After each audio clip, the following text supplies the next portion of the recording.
Hello and welcome to Digital Nation, your visual tour of the UK as seen through the eyes of our local TV channels. In this week's show, we meet a very young author from Cardiff. We make a splash in a restored Victorian baths in Manchester. And learn how to be a more responsible cyclist in the City of London. And if you want to contact us, you can use Twitter and the hashtag Digital Nation. First up, we're in Liverpool, where the Albert Dock is the setting for the annual Pirate Festival.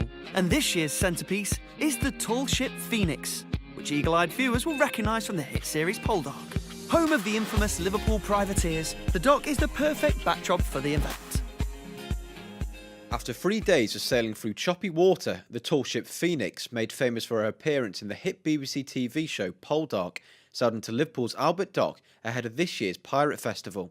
The eye-catching two-mast brig, which has also appeared in the likes of Doctor Who, Outlander and Taboo, starring Tom Hardy, will form the centrepiece of a dramatic live pirate battle under sail in the centre of the Albert Dock. Coinciding with the action, there'll be local folklore and heritage of the Liverpool privateers who once plundered the Seven Seas, as well as in-depth history of the many ships on show. So this ship was built in the 1920s as a timber-carrying ship in the Baltic, in Denmark. Over the years it's been converted many times to be used for different films. At the minute it's rigged as a 1700s rig, which is good for series like Poldark. The Pirate Festival on the dock is part of the Albert Dock Liverpool 175 strategy, celebrating the Grade 1 listed estate's history and future. Named as the Northwest's most visited free tourist attraction, the Albert Dock saw more than 6 million people visit last year alone. And with a vast array of events taking place throughout the year, the significance to local, regional and national audience continues to grow. We've had a great summer, we've had a great year really. We started with Steam back in May, we've had vintage, we've had folk, we've got heritage coming up this Thursday and Friday, which is a real chance to sort of see the dock in a different way and find out a little bit more that perhaps you didn't know. And then Pirate is kind of the finale really for summer, but then it doesn't stop there. We're going to carry on and there's going to be things happening over Christmas and more of it to come next year as well.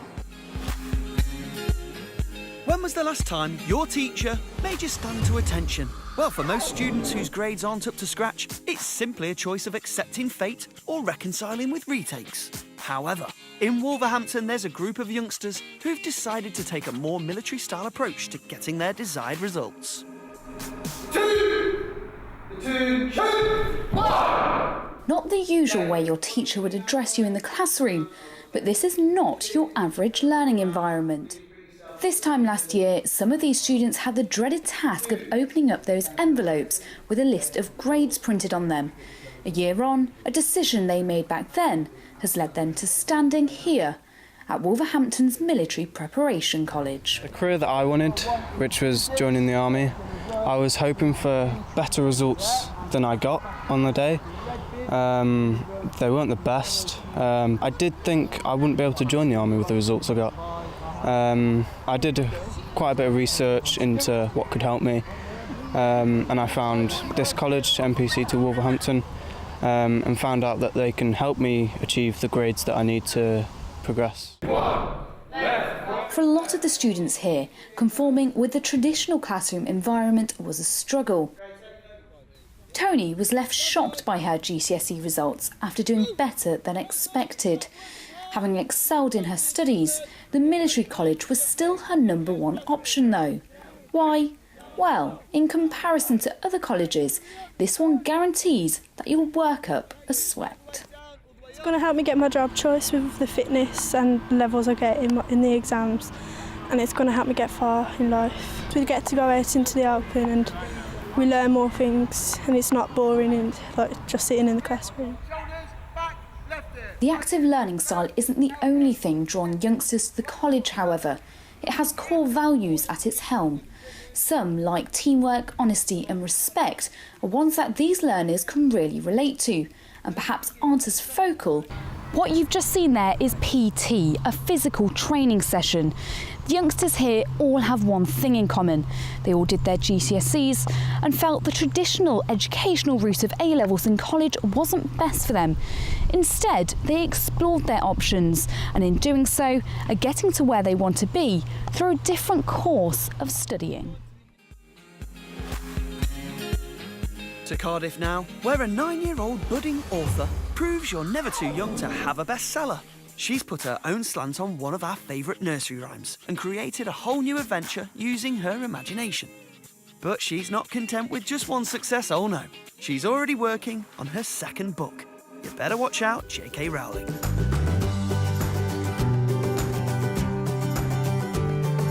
I'm Janvi Power. I'm 9 years old and I've just written my own book called The Cow Who Jumped Over the Moon. It's about the cow who jumped over the moon from the nursery rhyme Hey Diddle Diddle, and he gets tired of jumping over the moon, so he goes down to Earth to see what else he can jump over, and he tries jumping over Antarctica, but the snow gets caught on his fur and he turns white.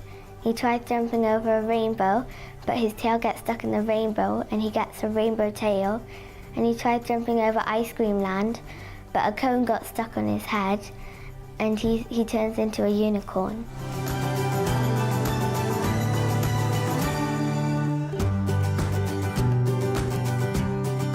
I was reading the nursery rhyme Hey Diddle Diddle to my younger sister Sneha, and she found the cow very funny, so I thought what else could be funny, and I wrote it down and it turned into a story and it got published.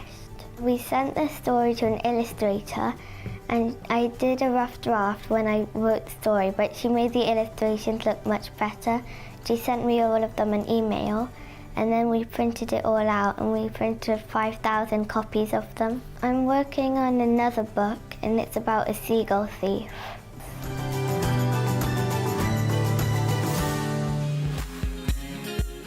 To some, the golden age of STEAM is a time never to be forgotten. And around the country, groups of enthusiasts help to continue the memories for future generations to enjoy.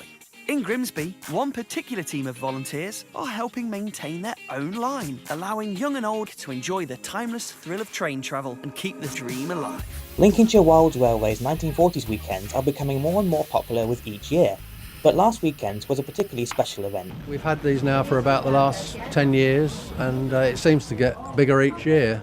We get people come from, county, all over the county and beyond really for this event. There's a lot of nostalgia about it, isn't there? I mean, some people, obviously the older generation still remember those days, but even to youngsters it's probably quite fascinating. I mean, we get an awful lot of youngsters come here who've never been on a train, full stop, never mind a steam train. The weekend spanned more than the railway, however, with rescue and military vehicles sharing the limelight, as well as reenactment groups rubbing shoulders with our allied forces.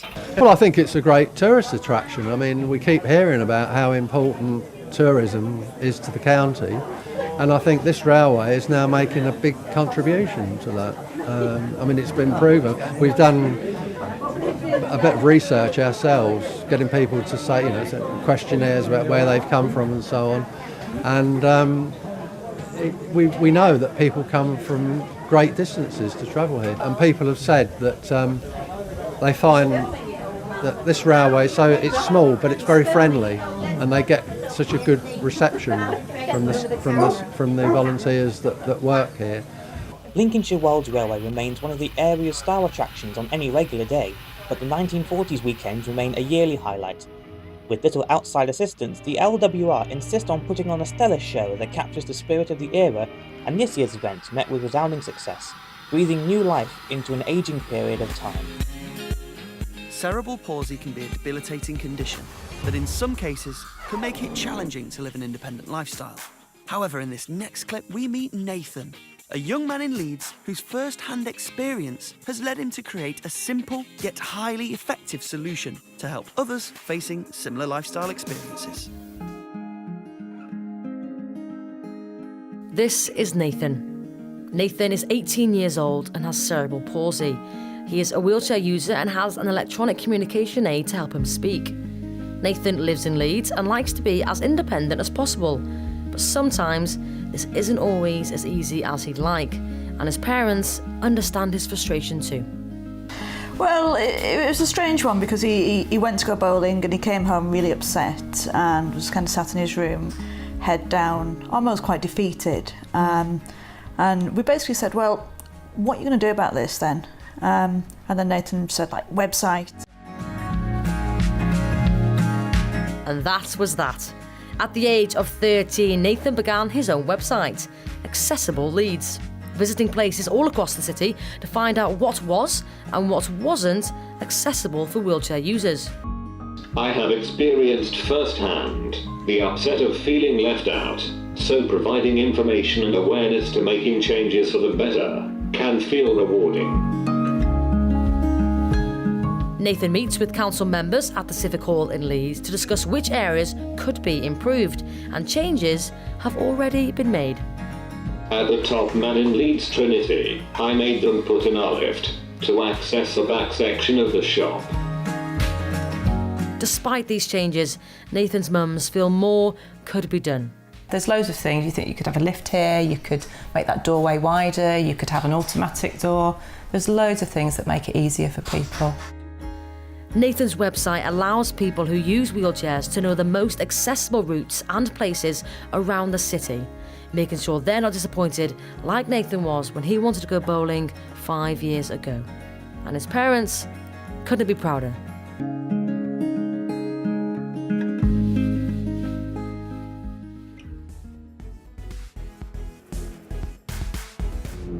And that brings us to the end of part 1, which can only mean it's quiz time. In which town did Billy Butlin open his first holiday camp?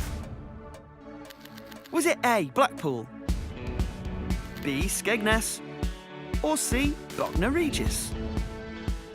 Got your cases packed and ready to go? Well, we'll let you know after the break.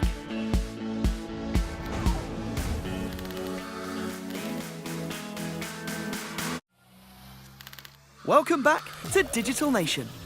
Before the break, we asked you, in which town did Billy Butlin open his first holiday camp? And the answer is B, Skegness. Billy Butlin opened his first holiday camp in 1936. He even owned the revolving restaurant at the top of the post office tower in London. If, like me, trips to the pool with school are a thing of the past, this next clip is sure to take you right down a watery memory swimming lane. Over in Manchester, they're restoring one of the original Victorian swimming baths to its former glory. Manchester's first public pool filled with water once again. It's not often the Gala pool at Victoria Baths is filled, but today's a special day for the historic site. It's 110 years to the day since the Lord Mayor of Manchester opened Victoria Baths in September 1906, so we're celebrating that occasion. The then Lord Mayor of Manchester called it a water palace for all the people. It fell into disrepair and closed 23 years ago, but after campaigning and restoration, this is the baths today. The new Lord Mayor of Manchester was on hand to mark the birthday with the unveiling of a restored stained glass window. We restored the aqua window in 2013, so today was the second window, which is the Zephyr window, so we've just got one left to do. People are calling it igneous, but we don't. The problem with that one is we don't have any original drawings, so it's going to take a lot more work as well as money to actually find out what that is and to replace it. Today's unveiling isn't just about opening up a window to the past, but also to the future as Victoria Baths gets ready to launch its second phase of restoration, restoring the famous Turkish baths. It's the original Turkish bath suite from 1906 with hot rooms, a steam room, showers, an amazing restroom which is fully tiled and has got this wonderful, wonderful stained glass in it. And we're also going to create a modern health suite, so that's treatment rooms where when you're coming for a Turkish bath, you can also come and get a massage, a specialist massage, pedicures, that sort of thing. 110 years and no signs of taking it slow. And the occasion wouldn't be complete without music or cake. The birthday celebrations continue with food, drink, dancing and even scuba diving making a splash in the historic halls. Birds of prey are regarded as some of the most beautiful and majestic creatures in nature. Well, unless that is, you happen to be a mouse or a vole. So, for the next generation of birders in Belfast, there's a club that's providing the opportunity to get eye to bird's eye with some feathery friends. We've been asked to bring down a few birds, you know, put a static display on, and then let any of the kids have a wee go at holding them or stroking them and trying to tell the kids as much information basically as possible. People expect or think it's this medieval sport, rich man sport, very complicated sport, but no, it's, you know, it couldn't be anything further from the truth. You know, you've got the Harris hawks there, are probably now one of the most popular birds for falconry in this country, and have been maybe for the last 10 years. You know, it's definitely a growing sport. You know, you would have known maybe nearly everybody in the country 10, 15 years ago that was flying birds, whereas now you go 5 miles down the road and there's people with birds, which is a good thing. And, you know, I definitely think this is helping it, you know, coming out and letting people see, you know, the birds up close and how easy it is to actually work with some of the birds and get them trained. Most people like to hunker down and stay indoors when it's wet and windy outside. But not these guys at the National Water Sports Festival. Because as you're about to find out, they're the experts when it comes to making the most of inclement conditions. The National Water Sports Festival was first set up 10 years ago to develop an event focused on an intermediate level of windsurfing and stand-up paddleboarding so that any intermediate recreational sailor could take part or come along to mingle. Once you're out there and involved, the weather doesn't matter too much. What matters is some wind. So we've got some wind, which is fantastic, and the conditions here are going to mean that we have some quite fast windsurfing. You'll see people travelling very quickly over the water, and that's when it's most exciting. And it doesn't take long to get to that level. So when people are out on the water, they're going to have to be quite agile when they're going over the waves, trying to control the boards, because they'll be doing over 25 miles an hour, 30 miles an hour, and the key thing is control when you're going that fast. If you're new to windsurfing, then getting out on the water is greatly enhanced if you have some good help before you get out on the water. Windsurfing is actually a relatively straightforward sport, but when you're doing it wrong, it feels like you're really struggling. Speed sailing world record holder Zara has a passion to get women into windsurfing.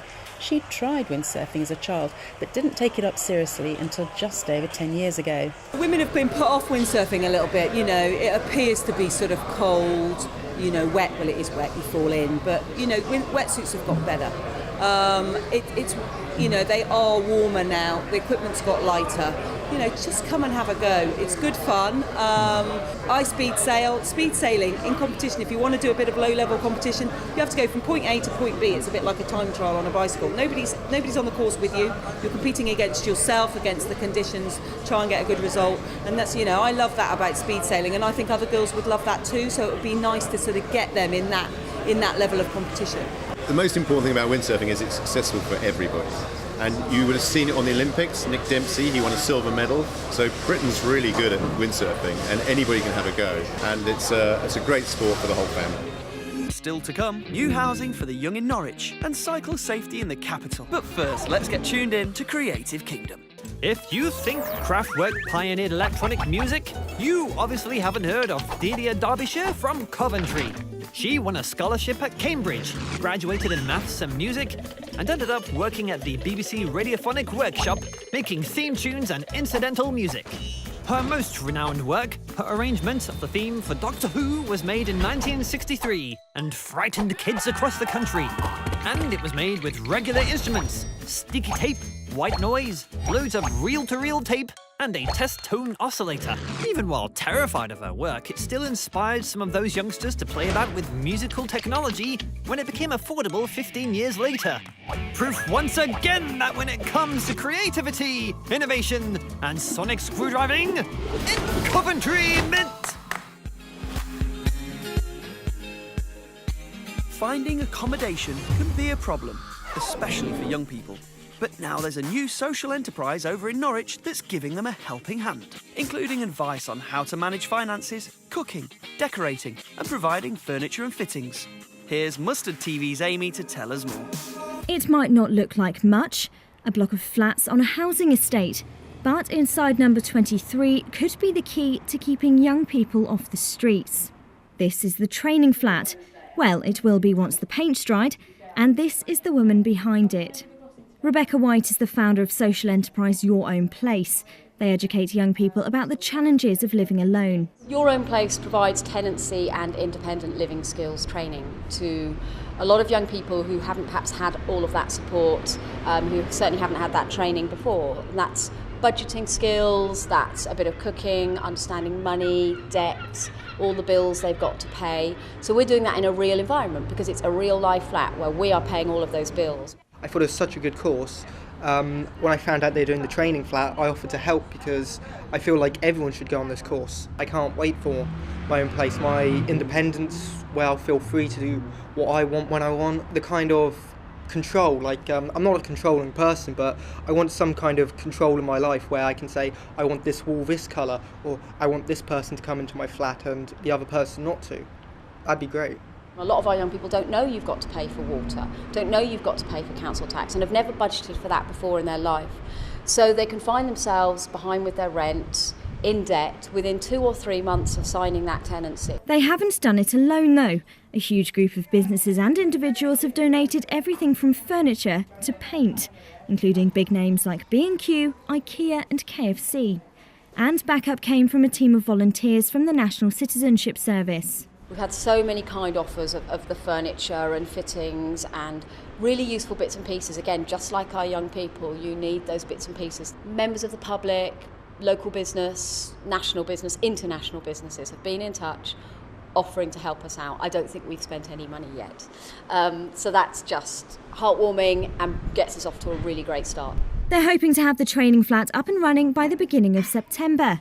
For now though, a few more licks of paint to help transform this flat and then the lives of youngsters across our county. Finally, we visit the capital, where the roads are some of the busiest in the country, and riding a cycle can sometimes be a risky business. Well, now road users are being encouraged to take a more responsible attitude by local police to reduce the incidents they have to deal with on a daily basis. This is the Road Danger Reduction Roadshow. So today we've got things such as the HGV trucks, so cyclists can come and have a look at the view that a driver gets, so they can see the blind spots of drivers that are driving HGVs in the city.